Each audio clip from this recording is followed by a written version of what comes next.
पहले तो आप इस ऑडियो को लास्ट तक देख लीजिए एंड उसके बाद ही वीडियो को कंटिन्यू करते हैं। ठीक है, आप चाहे तो लीजिए, रिकॉर्ड कर लीजिए। मैं आपको अब बता देता हूँ, आपके फॉर्म हमारे पास आए थे, चेकआउट होने के लिए गए थे, मेरे पास चेक होके भी आ चुके हैं। हाँ 500 फॉर्म का आपको पीडीएफ कंपनी ने शेयर किया था आपके साथ। आपने 500 फॉर्म ही कंपनी को बना के भेजे हैं, जिसमें से आपके 4 फॉर्म इनकरेक्ट हैं। अच्छा। जो फॉर्म गलत है उनको हम यहाँ से मार्क करके आपको भेज देंगे और उन 4 फॉर्म की सैलरी हम आपको जब देंगे जब आप उनको सही करके भेजेंगे। ठीक है, अभी हमारी कंपनी आपको 496 फॉर्म की सैलरी प्रोवाइड कर रही है। ओके 496 फॉर्म की सैलरी 15 रुपीज पर फॉर्म के ब्याज जो आपकी सैलरी होती है 7440, मतलब 7440 रुपए। सुन पा रहे हैं? हाँ 7440 रुपए आपकी सैलरी। कंपनी के एक्यूरेसी पैरामीटर आपको पता है, वेबसाइट पे पढ़ा था या नहीं पढ़ा था आपने? वो तो मुझे याद नहीं है, तो आप जरा बता दीजिए। मतलब मैं तो कोई साइन वगैरह ऐसा कुछ नहीं किया था ना। जब आपने वेबसाइट पे अपना रजिस्ट्रेशन किया तब तो आपको पढ़ा होगा ना आपने सर? नहीं ऐसा तो कुछ था नहीं, मतलब मुझे वो याद नहीं है। ठीक है, मतलब सर वेबसाइट का लिंक आपको सेंड किया गया होगा, आपके एजेंट ने किया होगा। अच्छा हाँ वो तो किया था। उस वेबसाइट की बात कर रहा हूँ मैं, उसमें लिखा होगा सर। फिलहाल मैं आपको बता देता हूँ, जो आपका इसमें टोटल जो मतलब कि यहाँ से फॉर्म चेकआउट होके आ गए, सैलरी आपकी बन गई। अगर 70% से कम होता तो आपका एक्यूरेसी पैरामीटर खराब होता। एक्यूरेसी पैरामीटर 70% से ऊपर का गुड होता है, उससे ऊपर का वेरी गुड होता है। जो आपका एक्यूरेसी पैरामीटर हमारे पास आया है 96.84% है, हालांकि बहुत अच्छा है। कंपनी आपसे यही आशा करती है कि भविष्य में भी आप इसी प्रकार वर्क करके कंपनी को देते रहेंगे। कंपनी ने आपको बोनस प्रोवाइड किया 2960 2960 रुपए का। टोटल अमाउंट हुआ 10,400 रुपए का। ओके एनओसी जिस प्रकार मैंने आपको बताया था, एनओसी चार्जेबल होता है, आपके फॉर्म पे डिपेंड करता है, ये भी वेबसाइट पे लिखा हुआ है। कंपनी सैलरी देने से पहले आपसे एनओसी का चार्ज पे करवाती है कंपनी के नाम से। तो जो आपका एनओसी चार्ज है 2370 रुपए, जिसमें से 370 रुपए कटता है internet and file editing charge का। 2000 रुपए कंपनी सैलरी में ऐड करके आपका रिफंड करती है। टोटल अमाउंट 12,400 का कंपनी यहाँ से सेंड करती है। अच्छा, तो मुझे पैसा देना होगा? Sir 100% sure. मतलब मुझे देना होगा? जी सर। क्यों? सर इसीलिए तो आपसे बार बार पूछ रहा था, वेबसाइट आपने पढ़ी है या नहीं पढ़ी है।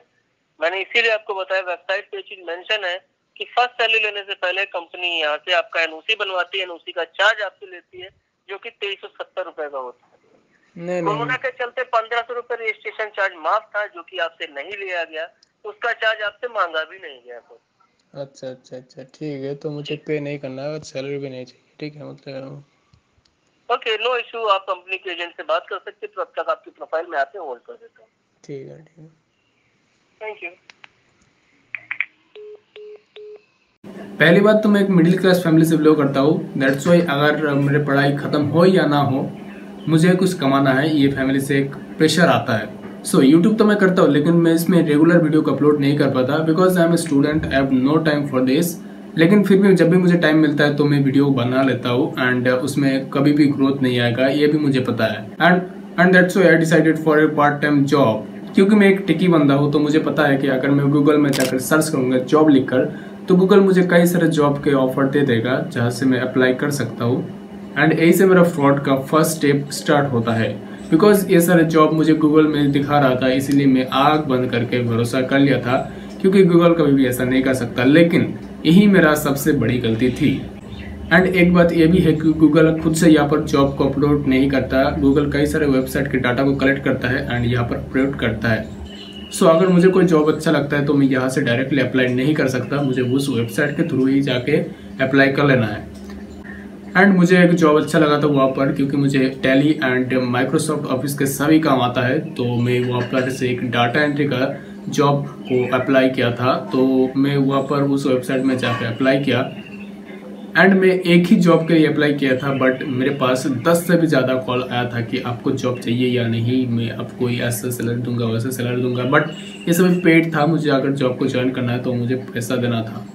सो इसलिए मैं सबको ना बोल दिया। एंड एक बार एक ऐसा कॉल आया जहाँ पर मुझे फ्री में काम दिया जा रहा था, एंड वो मैं एक्सेप्ट कर लेता हूँ बिकॉज ये फ्री भी है, अगर कोई काम देता है तो मैं कर लूँगा एंड उसके बाद ही अगर कोई पैसा लगता है तो मैं वहाँ से दे दूँगा।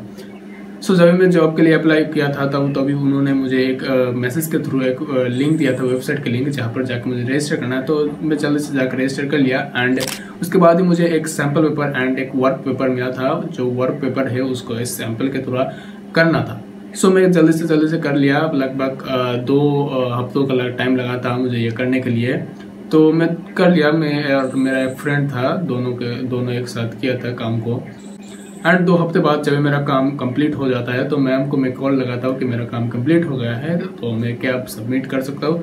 तो उन्होंने मेरे को ईमेल के थ्रू या मतलब पहले तो मैसेज के थ्रू कांटेक्ट किया था एंड उसके बाद ईमेल मतलब जो वेबसाइट में जाकर लॉगिन किया था वहाँ से मुझे ईमेल के थ्रू ही काम मिला था। तो मुझे भी काम को ईमेल में ही सबमिट करना था।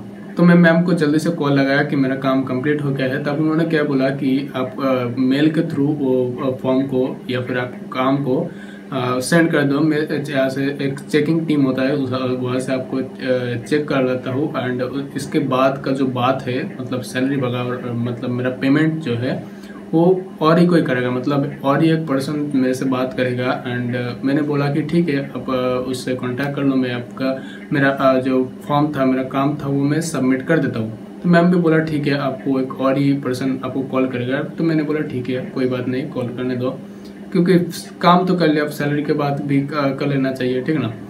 उन्होंने जो बोला वो आपके सामने रिकॉर्डिंग में आप सुन ही सकते हो। बाकी इसके बाद मेरे पास बहुत सारे कॉल्स आए कि मैं आपको केस कर दूंगा वगैरह वगैरह। तो मैंने बस सिंपली यही कहा कि आपको जो करना है वो कर लो, बिकॉज मेरा यही नंबर है, आपको अगर कुछ करना है तो आप इस नंबर पर मेरे साथ कांटेक्ट कर सकते हो। बिकॉज मुझे कोई डर नहीं था, बिकॉज अगर कोई करना है तो वो कंपनी को पहले तो मेरे ऊपर इन्वेस्ट करना है, ठीक है, ये भी कोई केस नहीं होता।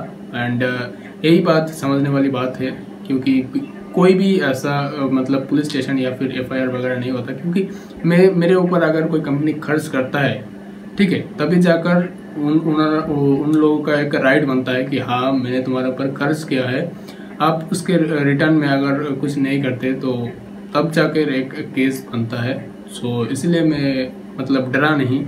एंड यही पे सभी लोग गलती करते हैं, डर जाते हैं एंड पैसा दे देते हैं, ठीक है। So be aware, be safe and subscribe this channel.